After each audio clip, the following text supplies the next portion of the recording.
Okay, এইটো ভিডিঅ'ত আমি কি ডিছকাছ কৰিব লাগিব, নেক্সট আৰু এটা লৰ কথা ডিছকাছ কৰিব লাগিব, ডেট ইজ ব্ৰিষ্টাৰ্ছ ল। এই প্ৰিভিয়াছ লেকচাৰত আমি মেলাছ লৰ কথা ডিছকাছ কৰিছিলোঁ যে how intensity of light changes a polar কি বুলি কয় plane polarise light is pass through a polariser. এতিয়া আমি এইটো ছেকশ্যনত পঢ়িম যে আমি ৰিফ্লেকশ্যন ফেন'মেনাটো ইউজ কৰি পেলাই আমি কেনেকৈ প্লেন পলাৰাইজ লাইট এটা পাব পাৰোঁ, ঠিক আছে। আৰু তাৰ পৰা আমি ব্ৰিষ্টাৰ্ছ লটো ডেৰাইভ কৰিম। সাধাৰণতে কি হয়, আমি এটা ডে টু ডে লাইফৰ এক্সপিৰিয়েঞ্চ বুলি ক'লেও পটককৈ মানে কি হয়, সেইটো ডে টু ডে লাইফৰ এক্সপিৰিয়েঞ্চেই হয় যে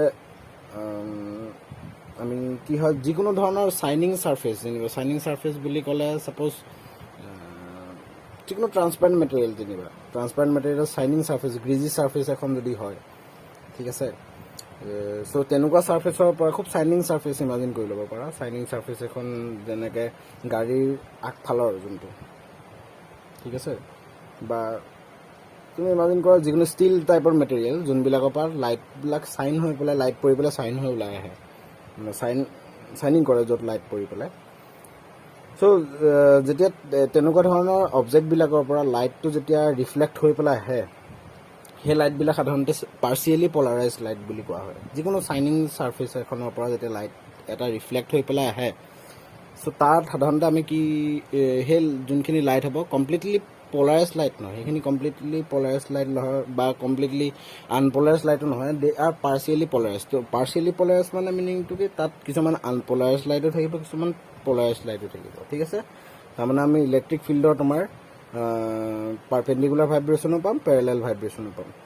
গতিকে আমি সেইটো কথাতে আমি ডিছকাছ কৰিব লাগিব, সেই পাৰ্চিয়েলি পলাৰাইজ লাইট যোনটো আছিলে সেইটো কমপ্লিটলি পলাৰাইজ লাইটলৈ কেনেকৈ আমি কনভাৰ্ট কৰিব পাৰোঁ সেইটো চাম, ঠিক আছে। এতিয়া ছাপ'জ আমি ধৰি লৈছোঁ এটা ট্ৰান্সপাৰেণ্ট মেটেৰিয়েল, ঠিক আছে। Transparent material, suppose we assume this is the normal. তাৰমানে মেটেৰিয়েলটোত কি হ'ব, পাৰ্চিয়েলি ৰিফ্লেকশ্যনো হ'ব, ৰিফ্ৰেকশ্যনো হ'ব। আমাৰ মেইন ফ'কাছটো হৈছে ৰিফ্লেক্টেড লাইটটো বা ৰিফ্লেক্টেড ৰে'ডালৰ ওপৰত আমাৰ মেইন ফ'কাছটো থাকিব। ছাপ'জ তোমাৰ এটা ইনচিডেণ্ট লাইটটো আহিলে, অলপ বেকা হ'ল যেনিবা, ইনচিডেণ্ট লাইটটো আহিলে, তাৰপিছত সেই ইনচিডেণ্ট লাইটটো তোমাৰ কি আছে, সেই ইনচিডেণ্ট লাইটটো তোমাৰ কিছুমান পাৰপেণ্ডিকুলাৰ ভাইব্ৰেশ্যনো থাকিব, কিছুমান পেৰেলেল ভাইব্ৰেশ্যনো থাকিব। এই ডট আৰু এৰ'কেইটা কি ৰিপ্ৰেজেণ্ট কৰিছে মই কৈ আছোঁ, এইকেইটা।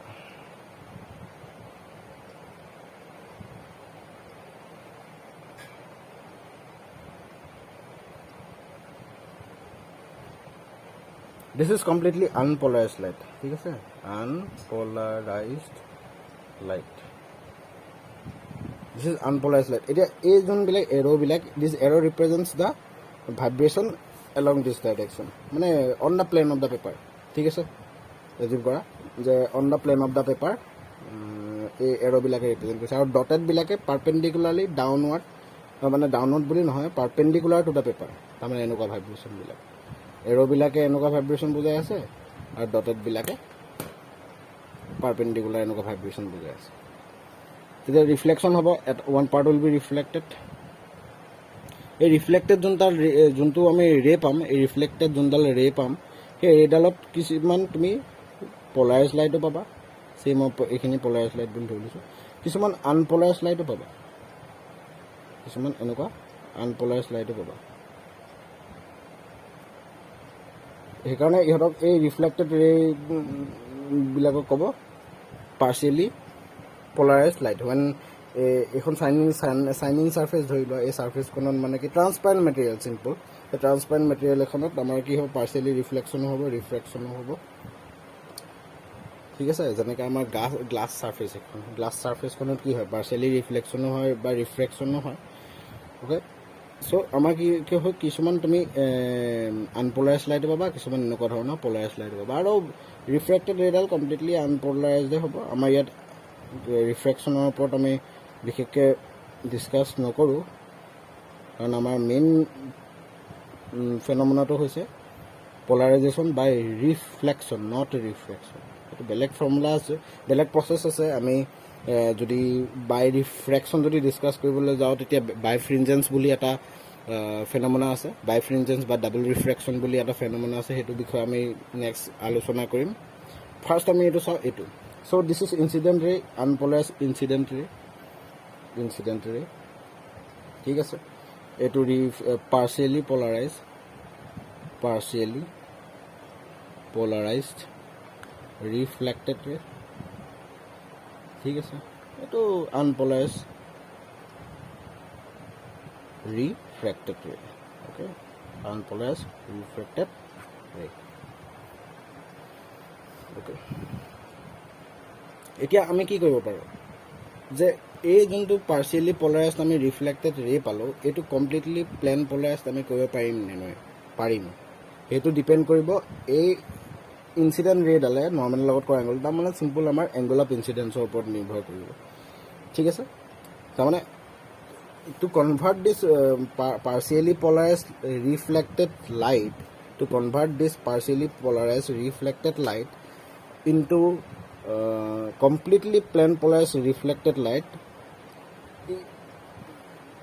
the condition is that there should be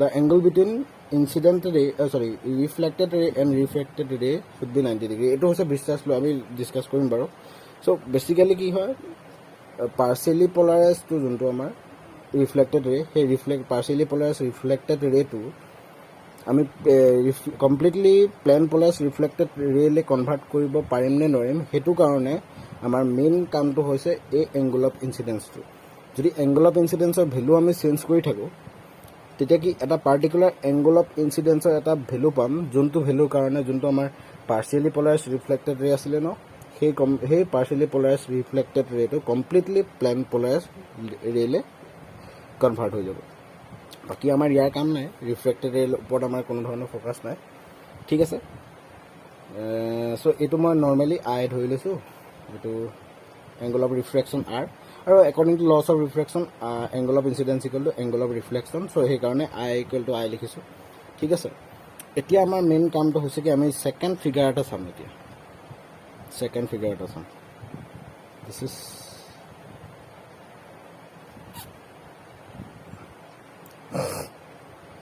এটো unpolarized light এটো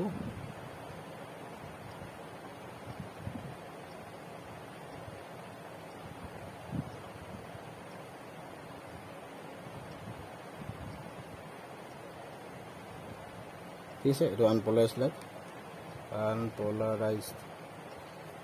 this is now আমি ধৰিছো এটা কন্ডিশন ধৰিম স্পেসিফিক কন্ডিশন এটা ধৰিম যোনটো কন্ডিশনত আমি কি পাম কমপ্লিটলি প্লেন polarized লাইট পাম ঠিক আছে reflected plane polarized light reflected light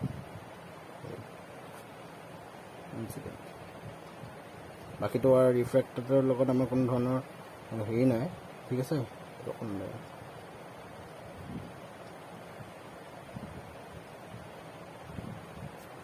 এটো আৰ এ থাকিব এতিয়া কন্ডিশনটো কি যে যোনটো কন্ডিশনৰ কাৰণে আমি এই plane polarized light to complete plane polarized reflected light to completely আমি সরি কি রিফ্লেক্টেড লাইট টু বা রিফ্লেক্টেড রে টু আমি কমপ্লিটলি প্লেন polarized পাই গলো এই কন্ডিশনটো হৈছে যে এটা পার্টিকুলার আমি এংগল অফ ইনসিডেন্সৰ ভ্যালু আমি মেইন কেছটো কি আছিল যে আমাৰ এংগল অফ ইনসিডেন্সৰ ভ্যালু যদি আমি কন্টিনিউয়াসলি চেঞ্জ কৰি থাকো ঠিক আছে আমাৰ এংগল অফ ইনসিডেন্সৰ ভ্যালু যদি আমি কন্টিনিউয়াসলি চেঞ্জ কৰি থাকো তেতিয়া আমি এটা পাৰ্টিকুলাৰ এংগল অফ ইনসিডেন্সৰ ভ্যালু পাম যোনটো ভ্যালুৰ কাৰণে আমি কি হয় যোনটো আমাৰ ৰিফ্লেক্টেড ৰে ন সেই ৰিফ্লেক্টেড ৰেটো কমপ্লিটলি প্লেন polarized হিচাপে পাই যাম ঠিক আছে সো হে এতিয়া আমি কি কৈছো এংগল অফ ইনসিডেন্সৰ ভ্যালু চেঞ্জ কৰি আছো এটা পাৰ্টিকুলাৰ এংগল অফ ইনসিডেন্সৰ ভ্যালু ধৰি লৈছো হেতু হৈছে আইপি ঠিক আছে এটা পাৰ্টিকুলাৰ এংগল অফ ইনসিডেন্সৰ ভ্যালু ধৰি লৈছো আমি আইপি আৰু হে আইপি এংগল অফ ইনসিডেন্সৰ কাৰণে আমাৰ এটা সিচুৱেশন পাম হে সিচুৱেশনটো কি হে সিচুৱেশনটো হ'ল আমাৰ যোনটো এল ৰিফ্লেক্টেড ৰে আৰু ৰিফ্ৰেক্টেড ৰে এংগলটো ইহত দুটাৰ মাজত 90 ডিগ্ৰী হৈ যাব ঠিক আছে this condition is the condition for Brewster's law Brewster's law to কি হয় কি ডিটারমাইন কৰে Brewster's law to statement হৈছে কি the particular মানে কি Brewster's law to কি ডিটারমাইন কৰে for a particular angle of incidence ঠিক আছে for a particular angle of incidence we will get a completely plane polarized reflected ray. ঠিক আছে, and that particular angle of incidence is known as polarizing angle বা Brewster's angle. ঠিক আছে, IP যোনটো আমাৰ আছে IP টো কোৱা হয় Brewster's angle বুলি কোৱা হয়। আৰু এই Brewster's angle যেতিয়া আমি যিকোনো ৰে অফ লাইট এটা ইনসিডেন্ট কৰি দিম, ইনসিডেন্ট কৰি দিয়াৰ লগে লগে আমাৰ এই ৰিফ্লেক্টেড ৰে আৰু ৰিফ্ৰেক্টেড ৰে মাজত এংগলটো 90 ডিগ্ৰী হৈ যাব। ঠিক আছে, this is the Brewster's law। কি কয় Brewster's law কৈছে যে the particular angle of incidence for which we will get the completely plane polarized reflected ray,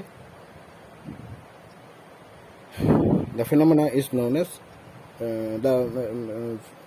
the law is known as Brewster's law। Brewster's law statement কি যে যোনটো particular angle of incidence কাৰণে for a particular angle of incidence we will get a completely plane polarized reflected ray। আৰু সেই completely plane polarized refracted ray পোৱাৰ লগে লগে সেই refracted ray বা plane polarized reflected ray আৰু refracted ray মাজত আমি কি পাম এংগলটো 90 ডিগ্ৰী। গতিকে আমি সেই যোনটো IP ভ্যালুটো যদি আমি ডিটাৰমাইন কৰিব বিচাৰো, যোনটো Brewster's angle যদি আমি ডিটাৰমাইন কৰিব বিচাৰো, তেতিয়া আমি Snell's law ইউজ কৰিম। Snell's lawটো কি আছিল sin I by sin r equal to mu2 by mu1 আছিল, এটো আছিল Snell's law। এতিয়া আমি এই Snell's lawটো যদি ইয়াত ইউজ কৰো, এতিয়া আমাৰ এংগল অফ ইনসিডেন্সৰ ভ্যালু কিমান হ'ব? এংগল অফ ইনসিডেন্সৰ ভ্যালু sin IP, এটা sin r আমাৰ r ৰ ভ্যালুটো লাগে, এংগল অফ ৰিফ্ৰেকশনৰ ভ্যালু লাগে কিমান হ'ব? এটা এংগল অফ ৰিফ্ৰেকশনৰ ভ্যালু এতিয়া এই এংগলটো IP মানে এই এংগলটো IP হ'ব according to laws of reflection IP। এই কমপ্লিট এংগলটো আমাৰ কি হয় 90 ডিগ্ৰী। সো এটো IP হোৱাৰ লগে লগে এটো কিমান হ'ব 90 minus IP। ঠিক আছে, 90 minus IP, এটো 90 minus IP হোৱাৰ লগে লগে আমাৰ এই এংগলটো কি হয়? এই এংগলটো কিমান আছিল? এটো এই এংগলটো 90 ডিগ্ৰী আছিল, এটো 90 minus IP আৰু এই এংগলটো কিমান হ'ব তেতিয়া হলে IP হ'ব। ঠিক আছে, কাৰণ কি কলো যে এটো IP হোৱাৰ লগে লগে UIP হ'ল। এই নৰ্মেল সাৰফেসৰ লগত কিমান এংগল ফৰ্ম কৰে 90 ডিগ্ৰী, গতিকে আমাৰ এই এংগলটো 90 minus IP হ'ব কাৰণ এই এংগলটো IP। সো এই এংগলটো 90 minus IP আৰু এই কমপ্লিট এংগলটো 90 ডিগ্ৰী, সো বাকি এই এংগলটো কিমান হ'ব IP হ'ব, দুটা যদি মাইনাস কৰি দিওঁ। সো এটো IP হোৱাৰ লগে লগে এই যোনটো এংগল এই এংগলটো 90 ডিগ্ৰী, সো এই এংগলটো কিমান হ'ব 90 minus IP। তাৰ মানে r ৰ ভ্যালু আমি কি পাম এতিয়া এই ফিগাৰটোৰ পৰা 90 minus IP, 90 degree minus IP। ঠিক আছে, ইয়াত বহাই দিলো sin 90 degree minus IP equal to mu2 by mu1 মানে 1 mu2 বুলি লিখিছো। ঠিক আছে, যোনটো mu2 by mu1 মানে এটো mu1 মিডিয়ামৰ পৰা গৈছে mu2 মিডিয়ামলৈ। সব গম পাম আৰু মিডিয়ামৰ কি মিডিয়াম এয়াৰ গ্লাছ কিবা কিবি ল'ব পাৰো আৰু। সো ইয়াত আমাৰ কি আহিলে sin IP by cos IP equal to say 1 mu2। sin IP by cos IP মানে কি হ'ব 10 IP equal to 1 mu2 আৰু IP আহিলে আমাৰ কিমান হ'ব 10 inverse 1 mu2। so this is the formula of obtaining the Brewster's angle। আৰু এই ফৰ্মুলাটো দি পেলাই আমি কিছুমান নিউমাৰিকেলো সলভ কৰিব পাৰিম। ঠিক আছে, this is the Brewster's law। আমি কি কৰিলো কি ডিসকাস কৰিলো এবাৰ আকৌ ৰিকল কৰিলো যে আমাৰ Brewster's lawটো কি হয়। Brewster's lawটো আমাৰ জাস্ট এটা মানে কি হয় পলাৰাইজেশন বা ৰিফ্লেকশন মানে প্ৰতিফলনৰ দ্বাৰা আমি যোনটো পলাৰাইজেশন ফেনোমেনা আমি পাওঁ বা পলাৰাইজেশন ফেনোমেনাটো আমি কেনেকৈ এক্সপ্লেইন কৰিম সেইটো Brewster's law এক্সপ্লেইন কৰে। ঠিক আছে, কি ক'লো যে আমি সাধাৰণতে যিকোনো এটা আনপলাৰাইজড লাইট এটা যেতিয়া যিকোনো এখন শাইনিং সাৰফেসত ৰিফ্লেক্ট হৈ পেলাই আহে, সেই ৰিফ্লেক্টেড ৰেডাল সাধাৰণতে কি হয় আমাৰ পাৰ্শিয়ালি পলাৰাইজড লাইট হয়। ঠিক আছে, পাৰ্শিয়ালি পলাৰাইজড লাইট মানে কি হয় আমাৰ আধা কিছুমান তুমি আনপলাৰাইজড লাইট পাবা, কিছুমান কমপ্লিটলি পলাৰাইজড লাইট পাবা। ঠিক আছে, এতিয়া সেই পাৰ্শিয়ালি যোনটো পলাৰাইজড লাইট পাম সেই পাৰ্শিয়ালি পলাৰাইজড লাইটটো আমি কমপ্লিটলি প্লেন পলাৰাইজড লাইটলৈ কনভাৰ্ট কৰিব পাৰিম।